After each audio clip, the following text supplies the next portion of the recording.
Hello, I'm Melis from Tel Aviv, product marketeer for Assessment Queue.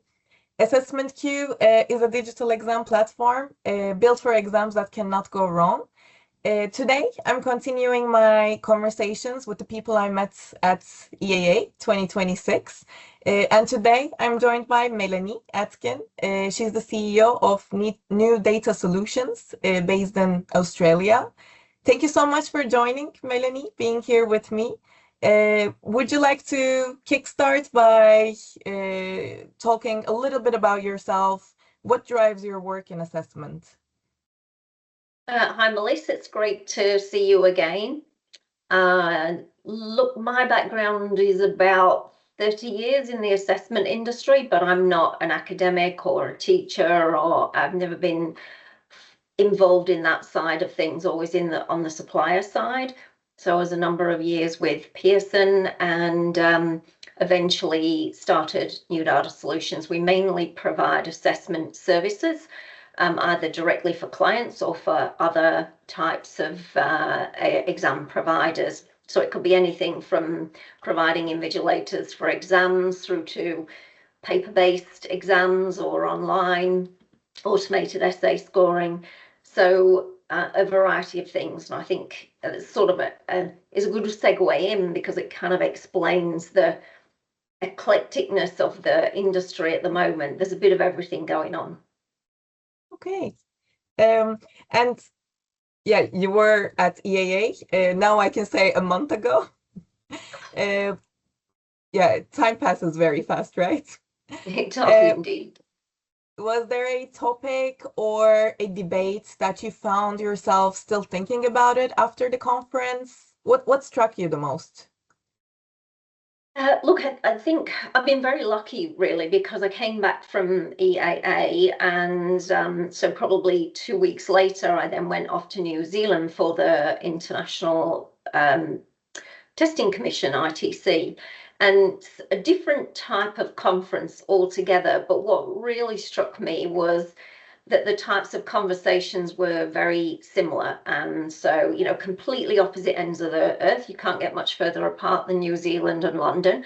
Um, and I can't find one single moment that struck me at eAA. It was more the theme running through the conference, and I haven't been there since 2023. And so it was thinking about the different conversations, the difference in the content of the conversation. And I think really the main theme was that we're all wrestling with the same thing, which is, how do we assess over the next couple of years?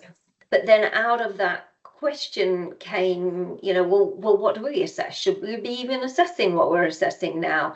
Knowledge is just a click away in an LLM. So why are we bothering to assess whether a student knows what the capital of France is?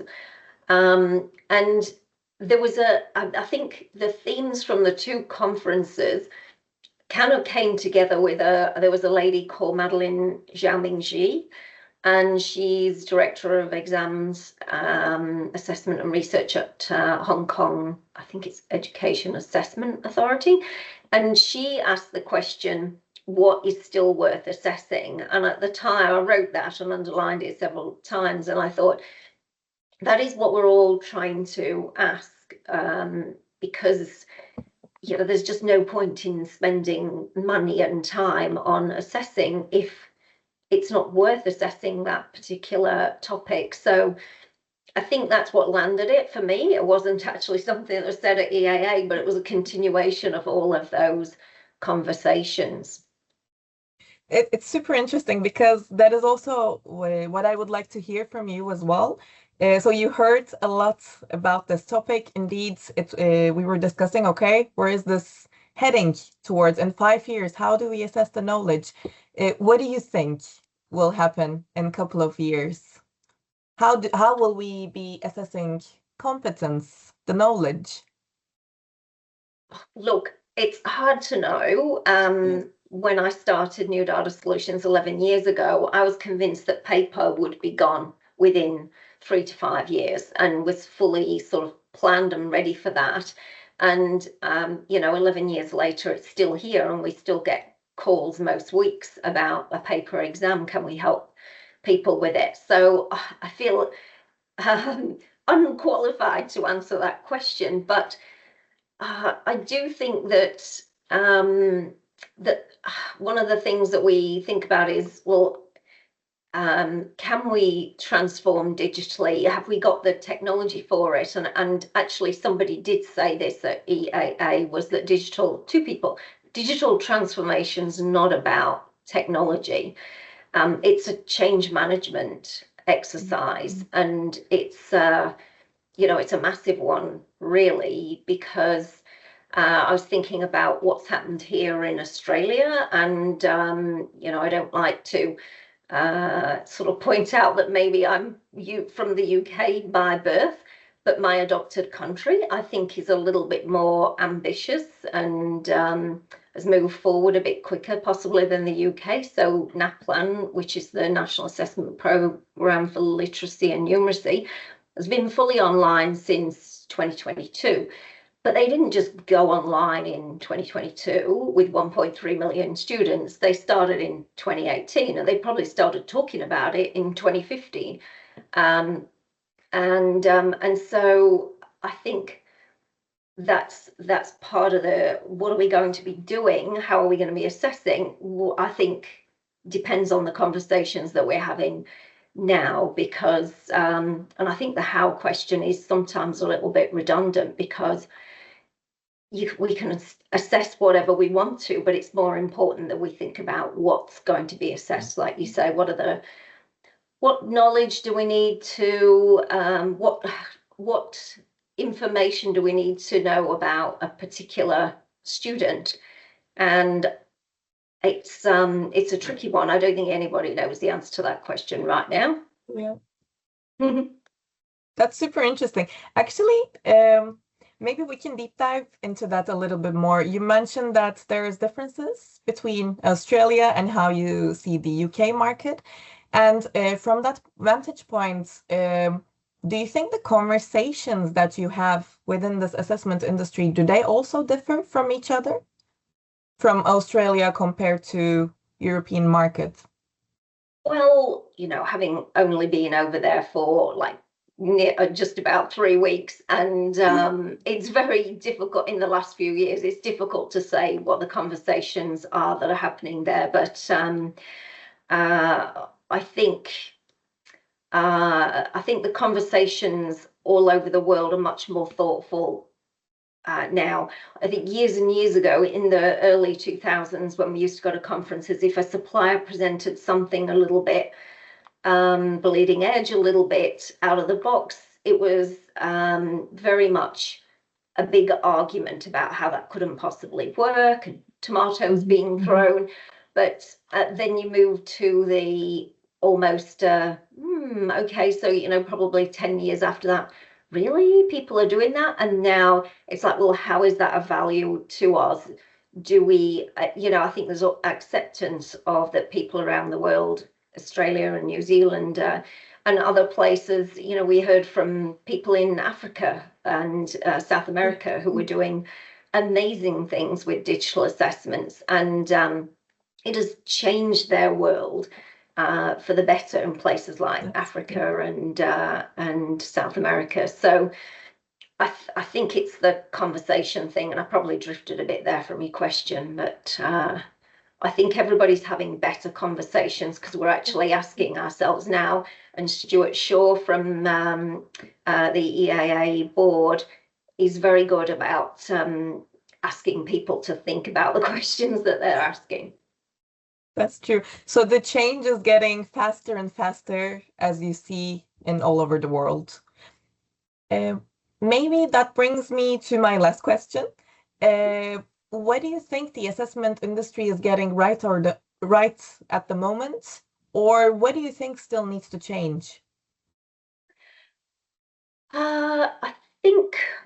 I think a lot, as I said, I think some of the things that are happening in Australia, we're getting it right.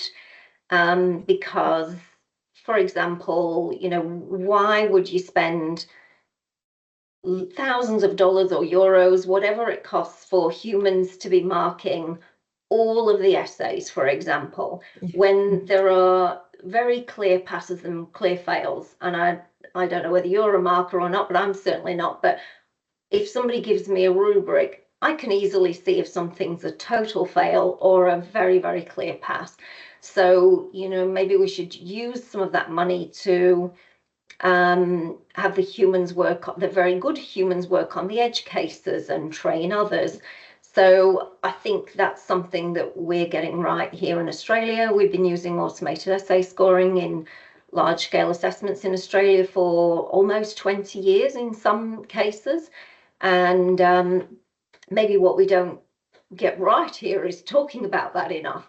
And I think it's because there's a bit of a concern about, well, how will that be received? But I think we're past the point of worrying about how that's going to be received. And we've really got to think more about what the student needs and deserves from their assessment. So I think the thing that really needs to change is to think about how we give more value back to the student from an assessment. It's quite feasible now. Many suppliers are doing this where they can give feedback quite easily in online platforms. They can give it to the teachers to help improve the students' work, help improve their own teaching. So I think that's something that could change like now. And yeah, we could get on with that. That's very correct, because indeed, at the end of the day, these exams, these results will affect their careers and their lives. So that's really interesting to hear. Thank you so much for sharing. And maybe I would like to add is that it's really interesting to hear these perspectives from someone like you, has seen the assessment world from so many different angles, as you also mentioned in the beginning of the conversation. So Melanie, thank you so much for your time and your honest take and being on camera today with me.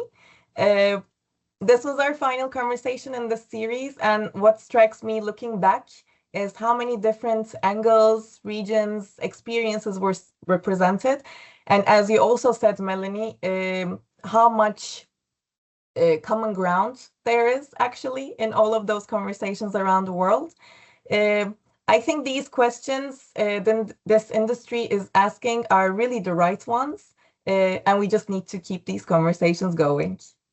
Absolutely. No, I think you're doing a great job and looking forward to hearing all the other conversations. Thank you so much, Melanie. See you in the next one. Thanks, Melis.